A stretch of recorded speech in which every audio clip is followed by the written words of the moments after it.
அன்று ஞாயிற்றுக்கிழமை. டிவியில் பல ஸ்பெஷல் புரோகிராம்கள் போய்கொண்டிருந்தது. டிவி சத்தம் காதை கிழித்தது. அடுப்பில் கோழிக்கறி குழம்பு வாசமுடன் கொதித்து கொண்டிருந்தது. கிச்சனிலிருந்து வனஜா குரல் கொடுத்தாள். ஏண்டி, அந்த சத்தத்தை கொஞ்சம் குறைக்க கூடாது? எவ்வளவு சத்தமா வைப்பது? ரோஜா காதில் வாங்காதவளாய் டிவியை ஆர்வமாக பார்த்து கொண்டிருந்தாள். அப்பப்பா, இந்த வீட்டில் வயசானவங்களால கொஞ்ச நேரம் நிம்மதியா இருக்க முடியுதா? பாட்டி அபிராமி சத்தம் போட்டுக்கொண்டே தன் அறையிலிருந்து வந்தாள். ஏண்டி ரோஜா, அந்த டிவி சத்தத்தை குறைச்சி வை. நான் வீட்டில் இருப்பதே ஒரு நாள் தான். எனக்கு பிடிச்ச ப்ரோக்ராம் பார்க்குறேன், அது கூட உங்களுக்கு பிடிக்காதே. இன்னைக்கோ சீரியல் போட்டால் சத்தமாக வச்சு பார்ப்பீங்க. ச முணங்கிக் கொண்டே சத்தத்தை குறைத்தாள். அப்போது வெளியில் காலிங் பெல் அடித்தது. ரோஜா, ரோஜா. ஏண்டி, சத்தம் கேட்கலையா? யாரோ வந்திருக்காங்க, வெளியே போய் கதவை தரடி. காதில் விழாதவளாய் ரோஜா டிவியை பார்த்து கொண்டிருக்க, ரோஜா, நான் கத்துறது காதில் விழுதா இல்லையா? ஏண்டி, ச ஒரு பாட்டு கூட இந்த வீட்டில் நிம்மதியாக கேட்க முடியுதா? கதவின் அருகே சென்றவள், வர இருங்க, கதவை திறந்தாள். திறந்தவளுக்கு அதிர்ச்சி. தாத்தா, வாங்க தாத்தா. அம்மா, யார் வந்திருக்காங்க பாருங்க, தாத்தா வந்திருக்காரு. வாங்க தாத்தா, உட்காருங்க. ஊரில் எல்லாரும் எப்படி இருக்காங்க? நல்லா இருக்காங்கம்மா. நீ எப்படிடா இருக்க? உன் படிப்பியெல்லாம் எப்படி போகுது? நல்லா போகுது தாத்தா. அடடே, வாங்க சம்மந்தி, எப்படி இருக்கீங்க? நல்லா இருக்கேன் சம்மந்தி அம்மா. நீங்கள் எப்படி இருக்கீங்க? நல்லா இருக்க. அம்மாடி வனஜா, யார் வந்திருக்காங்க பாரு. அப்பா, வாங்கப்பா. எப்போ வந்தீங்க? இப்போ தாமா வந்தேன். இந்தாம்மா, இதெல்லாம் எடுத்து உள்ள வை. ஊரிலிருந்து கொண்டு வந்த பைகளை பார்த்தாள். அப்பா, உங்களுக்கு வேற வேலை இல்லையா? எதற்கு இத்தனை சுமைகளை தூக்கிட்டு வரீங்க? நான் எத்தனை முறை சொல்லி இருக்கேன், நீங்க மாறவே மாட்டீங்களா? இந்த வயசான காலத்துல எதுக்குப்பா இப்படி? நீங்களும் கஷ்டப்பட்டு எங்களையும் கஷ்டப்படுத்துறீங்க. இதில் என்னம்மா கஷ்டம்? நான் என்ன இதையெல்லாம் என் தலையில தூக்கி வந்தேன்? பஸ்ஸில் ஏறி இறங்கும்போது ஆட்டோவில் தான் எடுத்து வந்தேன். இதில் எனக்கு ஒன்றும் சிரமம் இல்லை. உங்ககிட்ட பேசி ஜெயிக்க முடியாதே. தாத்தா, என்ன எடுத்து வந்திருக்கீங்க? ரோஜா, கடைசியாக நீ வரும்போது கேட்டியே கொய்யா பழம், இந்த முறை கொண்டு வந்திருக்க. மாம்பழம், பலாப்பழம், வாழைசீப்பு, நிலக்கடலை, மக்காச்சோளம், அப்புறம் உங்கள் அம்மா நெல்லிக்காய் கேட்டா தேங்காய் எண்ணெயில் போட. அம்மா, வனஜா, புளி, மிளகா, பூண்டு அந்த பையில் இருக்கு பாருமா. வனஜா பெருமூச்சு விட்டபடி அவைகளை எல்லாம் எடுத்து வைத்தாள். மாரியப்பனுக்கு வனஜா, முகுந்தன் 2 பிள்ளைகள். வனஜா மூத்தவள், முகுந்தன் இளையவன். இவர்களின் அம்மா வசந்தா இவர்களின் பருவ வயதில் தவறி போனாள். அதற்கு பின் தன் 2 பிள்ளைகளையும் மாரியப்பன் தான் தனித்து நின்று இருவருக்கும் கல்யாணம் முடித்தான். மூத்தவள் வனஜாவிற்கு ஒரு பெண் குழந்தை மட்டும்தான். வனஜாவின் கணவர் ரோஜா பிறக்கும் முன்னரே ஒரு விபத்தில் தவறிவிட்டார். ஒரு பெண் குழந்தையை வைத்துக்கொண்டு தன் மாமியாரின் துணையுடன் அருகில் இருக்கும் ஒரு பெரிய துணிக்கடையில் வேலைக்கு செல்கிறாள். வனஜாவின் தம்பி முகுந்தனுக்கு திருமணமாகி 10 ஆண்டுகள் ஆகிறது. தற்போது அவனுக்கு 2 ஆண் குழந்தைகள். தாத்தா, என்னம்மா ரோஜா, கொய்யா சூப்பரா இருக்கு. பலமாக சிரித்தவர், அம்மாடி, இந்த வருஷம் உன் படிப்பு முடிஞ்சதும் மாப்பிள்ளை பார்க்கணும்னு அம்மா சொல்லுச்சு. உனக்கு எந்த மாதிரி மாப்பிள்ளை வேணும்? மாரியப்பன் இப்படி கேட்டதும் ரோஜா முகம் மாறியது. தாத்தா, சும்மா இருங்க, நான் இன்னும் படிக்கணும். இந்த பேச்சையெல்லாம் தயவு செய்து என்னிடம் கேட்காதீங்க. ஏய், என்னடி திமிரா? பெரியவங்க கிட்ட எப்படி பேசணும்னு தெரியாது? அப்படியே ஒன்று போட்டேன்னா? வனஜா, வெடுமா, குழந்தைக்கு தெரியல, வெடுமா. அவ படிக்கணும்னு தானே ஆசைப்படுறா. நல்லா படிக்கட்டும். என் செல்ல தாத்தா. மாரியப்பனை அணைத்து கொண்டாள் ரோஜா. அப்பா, இப்படியே இவளுக்கு செல்லம் கொடுத்தா பின்னாடி நம்ம சொல் பேச்சு கேட்க மாட்டா. வனஜா சொல்வதை காதில் வாங்காதவளாய் மீண்டும் டிவியை சத்தமாக வைத்து புரோகிராம்களை பார்க்க ஆரம்பித்தாள். மதிய வேளை. அனைவரும் சாப்பிட்டு கொண்டிருந்தனர். அம்மாடி வனஜா, உன் கைப்பக்குவமே பக்குவம். கருவாட்டு குழம்பு சூப்பரா இருக்குமா? மாரியப்பன் சொன்னதும் வனஜாவின் முகம் மகிழ்ச்சியில் மிளிர்ந்தது. அது சரிங்கம்மா, வழக்கத்துக்கு மாறா இன்னைக்கு குழம்பு ரொம்ப ருசியா இருக்கே. உங்க அப்பாவுக்கு மட்டும் தனி கவனிப்பு போல. அப்படி சொல்லுடி ரோஜா. அபிராமி பலமாக சிரித்தாள். நம்ம எல்லாம் பார்த்தா எப்படி தெரியுது உங்க அம்மாவுக்கு? என்ன கேட்டா, உன் மருமகத்தானே, இதெல்லாம் நீ தான் கேட்கணும். நீ சரியில்லை பாட்டி. உன் இடத்தில் நான் இருந்தேன், இந்நேரம் இங்கே ஒரு கலாட்டாவே நடந்திருக்கும். ஏ வாயாடி, எழுந்து வந்தேன் உதை வாங்குவ. குடும்பமே கலகலப்பாக சிரித்தது. அன்றைய பொழுது மாரியப்பனுக்கு வனஜா வீட்டிலேயே கழிந்தது. அன்று மாலை, அம்மாடி வனஜா, நான் கிளம்பட்டுமா? அப்பா, என்னம்மா? இன்னும் 2 நாள் இருந்துட்டு போகலாமில்ல? இன்னொரு சமயம் வந்தால் இருந்துட்டு போகிறேம்மா. ஊரில் கொஞ்சம் வேலை இருக்கு. சரிங்கப்பா. சம்மந்தி அம்மா, நான் போயிட்டு வரட்டுங்களா? சரிங்க சம்மந்தி, பார்த்து போயிட்டு வாங்க. அப்பா, முகுந்தனை கேட்டதா சொல்லுங்க. அரவிந்தும் ரமேஷும் நல்லா படிக்கிறாங்களா? அதெல்லாம் நல்லா படிக்கிறாங்கம்மா. சரிங்க சம்மந்தி, அசதியாக இருக்கு, நான் ரூமுக்கு போகிறேன். அபிராமி அங்கிருந்து சென்றதும், அப்பா, உங்ககிட்ட ஒரு விஷயமா பேசணும், கொஞ்சம் அப்படி வாங்க. என்னம்மா? மாரியப்பன் வனஜாவின் பின்னால் சென்றார். என்னம்மா விஷயம்? அமைதியாக இருந்த வனஜாவிடம் மாரியப்பன் முகவாட்டமாக கேட்டார். அது அப்பா, அது எப்படி சொல்றதுன்னு தெரியலப்பா. என்னம்மா விஷயம், சொல்லுமா? மாரியப்பன் பதட்டத்துடன் கேட்க, கொஞ்ச நாளா நானும் பார்க்குறேன், நம்ம ரோஜாவின் போக்கே சரியில்லைப்பா. ஏம்மா, என்னாச்சு? ஏன் அப்படி சொல்ற? சிறிது நேர மௌனத்திற்கு பின், அப்பா, அவ ரொம்ப நேரமாக ஃபோன் பேசுகிறாப்பா. கேட்டா என் ஃப்ரெண்டு கிட்ட தான் பேசுகிறேன்னு சொல்கிறா. இதில் என்னம்மா இருக்கு?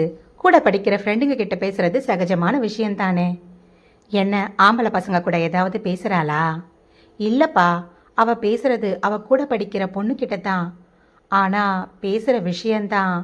வனஜா சற்று தயங்க, என்னம்மா சொல்கிற? அப்பா, அன்னைக்கு நான் பின்புறம் வேலையாக இருந்தேன். அவ என்னை கவனிக்கலை, ஃபோன் பேசிட்டு இருந்தா. யாரோ ஒரு பையனை பற்றி அவ சந்தோஷமாக பேசிட்டு இருந்தா. என்னம்மா சொல்கிற? புரியிற மாதிரி சொல்லுமா. அவ ஏதோ ஒரு பையனை பற்றி பேசிட்டு இருந்தா. அவன் என்னை கண்டுக்கவே மாட்டேங்கிறான், அவனை எனக்கு ரொம்ப பிடிக்கும்னு பேசிட்டு இருந்தா. மாரியப்பனின் முகம் மாறியது. அவர் அதிர்ந்தார். வனஜாவின் கண்கள் கலங்கியது. இதுக்குத்தான் அவளுக்கு காலகாலத்தில் கல்யாணத்தை பண்ணலாமன்னு நான் துடிச்சேன். ஏம்மா, நம்ம ரோஜாவா இப்படி? என்னால் நம்ப முடியலையேம்மா. என்னப்பா செய்கிறது? அவளுடைய வயசு அப்படி. எதுக்கும் நீ அவளை கூப்பிட்டு விசாரிச்சு பாருமா. என்னென்னு விசாரிக்க சொல்கிறீங்க? கேட்டால் மட்டும் ஆமான்னு சொல்ல போகிறாளா? இல்லைன்னு தான் சொல்லுவா. நான் தான் என் காதாலே கேட்டேன்னு சொல்கிறேனே, அப்புறம் என்னப்பா? சரிம்மா, இப்போ நீ என்ன செய்யலாமன்னு இருக்க? இன்னும் 3 மாசத்துல அவளுடைய 2nd இயர் காலேஜ் படிப்பு முடியுது.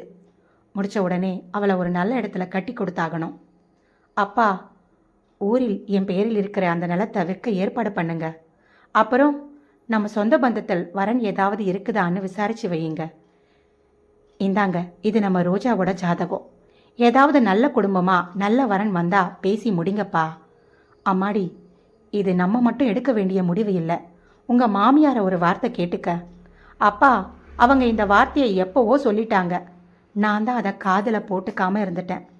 நீங்கள் நான் சொல்வதை செய்யுங்க. சரியா வந்தா நம்ம உடனே பொண்ணு பார்க்க வர சொல்லலாம். சரிம்மா, நீ இதை போட்டு குழப்பிக்காத. அப்புறம் குழந்தைகிட்ட ஏதாவது சண்டை போட போற, பார்த்துக்க. சரிங்கப்பா, அதெல்லாம் நான் பார்த்துக்கிறேன். எங்கள் மாமியாருக்கு விஷயம் தெரிஞ்சா அவங்க என்ன நினைப்பாங்களோ? எல்லாரும் என்ன தானே தப்பு சொல்லுவாங்க. நீ கவலைப்படாத, மனசை போட்டு குழப்பிக்காத. ரோஜா நம்முடைய வார்த்தையை மீறி எதுவும் செய்ய மாட்டா. விடுமா, பார்த்துக்கலாம். சரி, நான் வரேன்.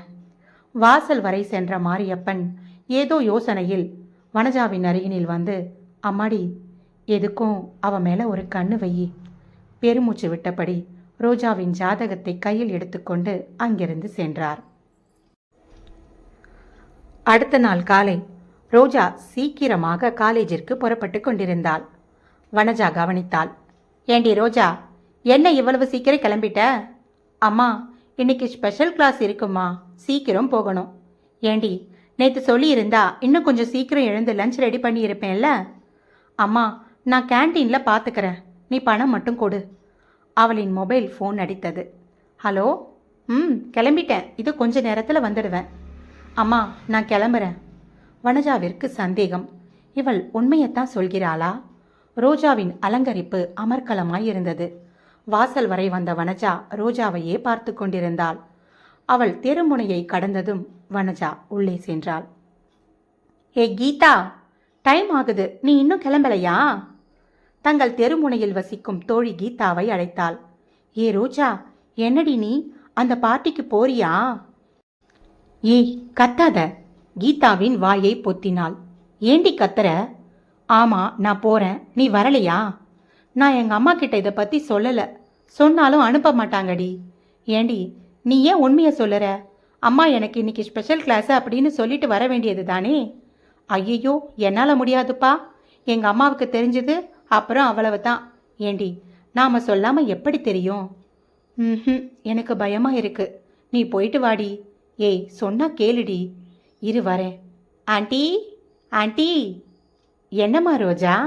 ரோஜா வந்திருப்பதை பார்த்த கீதாவின் அம்மா மாலதி, என்னம்மா இன்னைக்கு காலேஜ் இல்லையே, கவர்மெண்ட் ஹாலிடேவாச்சே? ஆமாம் ஆண்டி, எங்களுக்கு ஸ்பெஷல் கிளாஸ் இருக்கு. கீதா உங்ககிட்ட சொல்லலையா? இல்லையே, எதுவும் சொல்லலை.